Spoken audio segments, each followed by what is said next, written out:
Good morning everyone. हमारा next lecture है श्रोडिंजर्स equation. आज हम श्रोडिंजर्स इक्वेशन को डिराइव करेंगे। श्रोडिंजर्स इक्वेशन को डिराइव करने के लिए हम शुरू करते हैं क्लासिकल वेव मैकेनिक्स से। इससे पहले हमने डी ब्रॉगली कंसेप्ट पढ़ा था। डी ब्रॉगली कंसेप्ट कहता है कि electron particle as well as wave nature show करता है। अगर इलेक्ट्रॉन वेव नेचर शो करता है तो हमें इसकी वेव इक्वेशन लिखनी पड़ेगी। तो इसकी वेव इक्वेशन कौन लिखता है? श्रोडिंजर समीकरण से हम इसकी वेव इक्वेशन लिखते हैं। हम शुरू करते हैं स्ट्रेच्ड स्ट्रिंग से। हम दो हाथ में एक स्ट्रिंग लेकर के जब उसमें स्ट्रेच करते हैं, एक तनी हुई रस्सी में जब हम देखते हैं तो एक तरंग चलती है।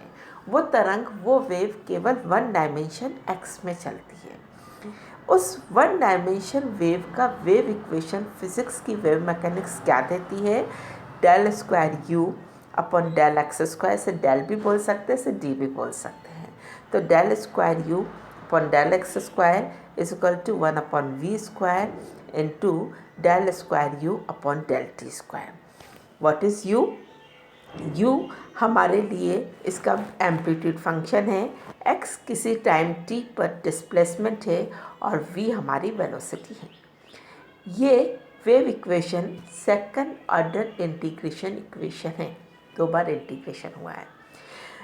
ये वन डायमेंशन में वेव चल रही है, केवल एक्स डायमेंशन में।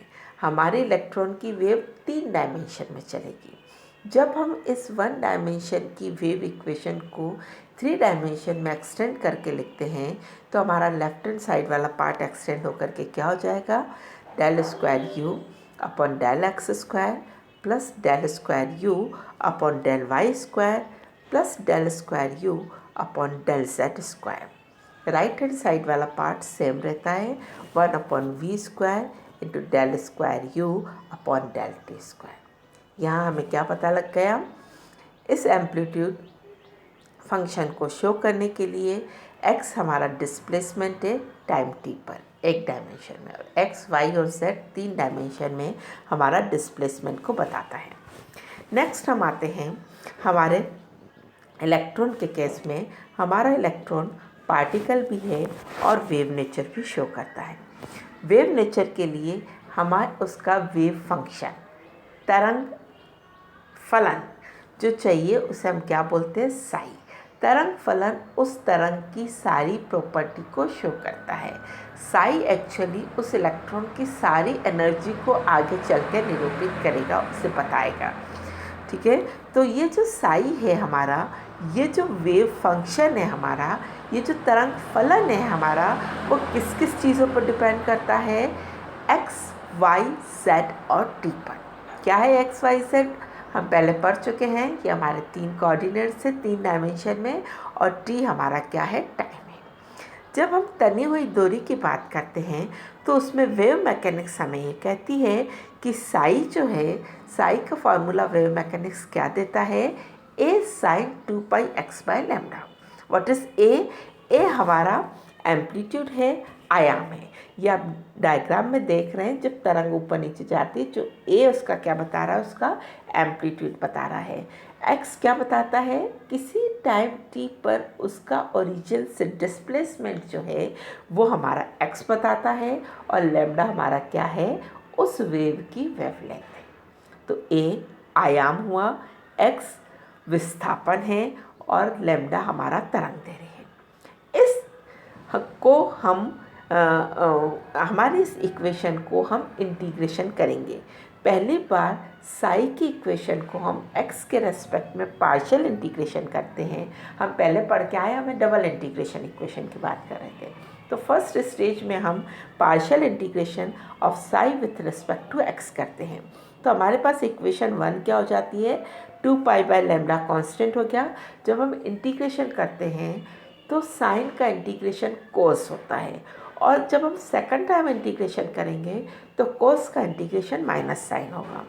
फर्स्ट बार हमने इंटीग्रेशन किया तो del psi upon del x equal to 2 pi by lambda A cos 2 pi x by lambda हो गया। ठीक है, इसी इक्वेशन को हम एक बार वापस इंटीग्रेशन करते हैं एक्स के रेस्पेक्ट में, तो डबल इंटीग्रेशन हो जाएगा। तो इक्वेशन क्या हो गई?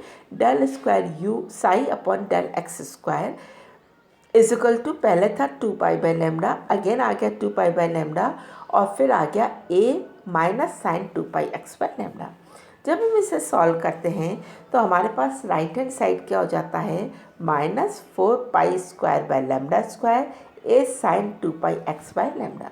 ये हमारी इक्वेशन 3 है। इक्वेशन 1 हमारी कहती है कि a साइन 2πx/λ क्या है, साई। तो हमारी इक्वेशन 3 क्या हो गई, del square psi plus del x square is equal to -4π² Sai.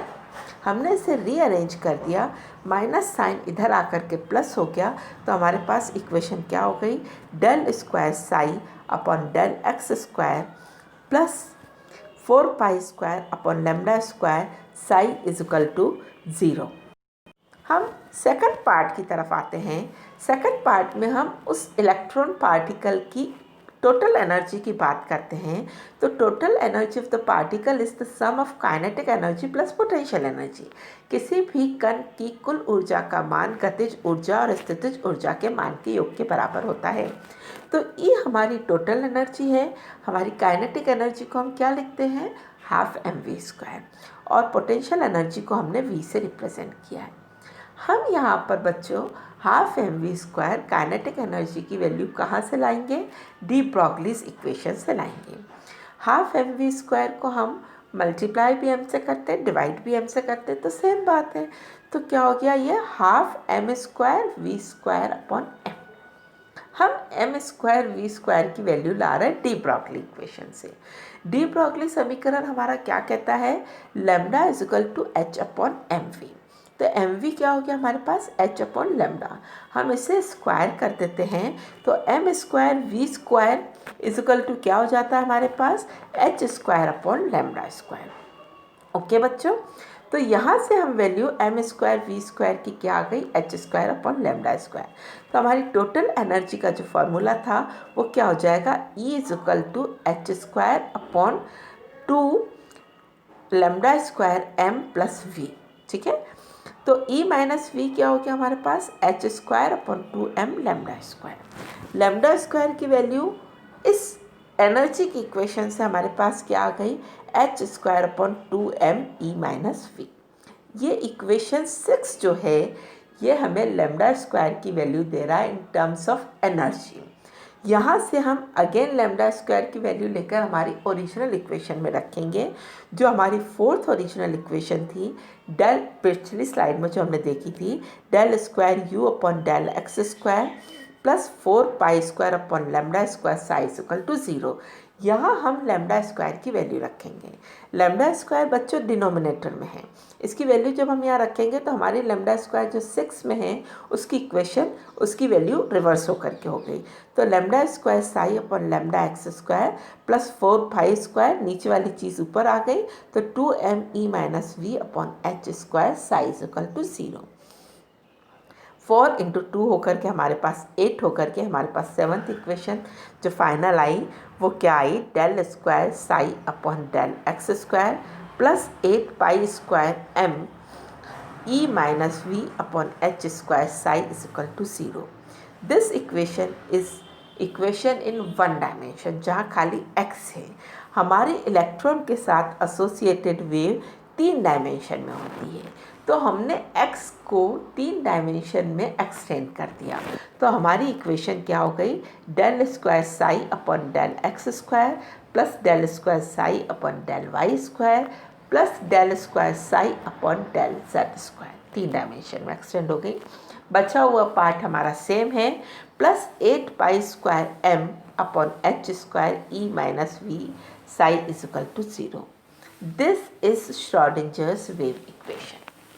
ये हमारी श्रोडिंजर का तरंग समीकरण है। ये हमारे वेव मैकेनिक्स का, ये हमारे तरंग यांत्रिकी का एक बेसिक पिलर है।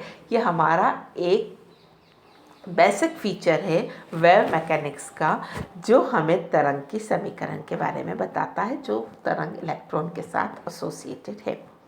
हम इसे थोड़ा आगे और मॉडिफाई करेंगे।